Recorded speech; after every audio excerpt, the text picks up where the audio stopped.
My name is Paul Traversa, and I believe I have written a delightful Western for the women and you men.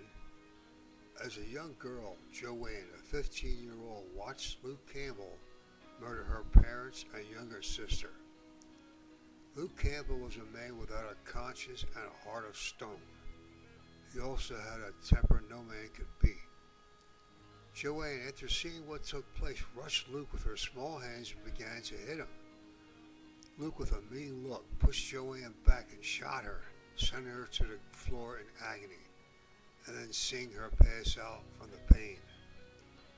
Luke believed that one of his men took the money while they were asleep, and Luke, thinking this was his hideout.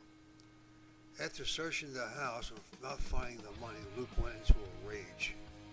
After his search, Luke found $300 that Johnny saved over the years to send his daughter to finishing school. Then he and his friends set fire to the house and left it in wild fury.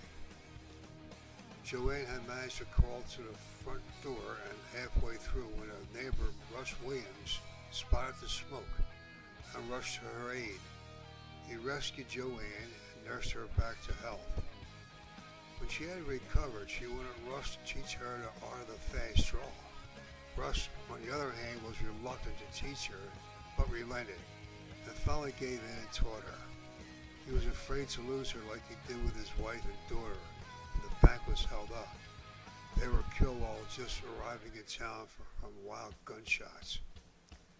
After 4 years of relentless practice, she was ready to go after Luke Campbell.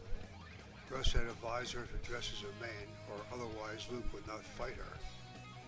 Joann left Russ and began her wild pursuit after Luke. Her first encounter was with a wagon train.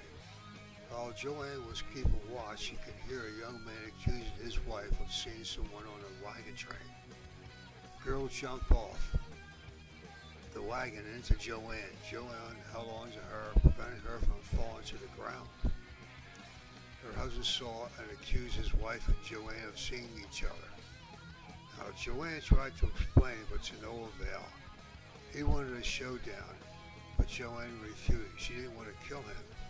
But of course, he insisted, and Joann faced him and drew against him with lightning speed. The young man just barely cleared his holster. She put her gun back into her holster and walked away, leaving the young man in a trance. She was also caught by a dressmaker and a boy in a wheelchair. She went from town to town and got into more trouble in a short time than one person could get in a lifetime. Many a time she wanted to give up, but her anger and persistence were too strong to let go. In the end, she learned a secret that was for her alone. Oh, by the way, name of the book? She wrote alone. Thank you.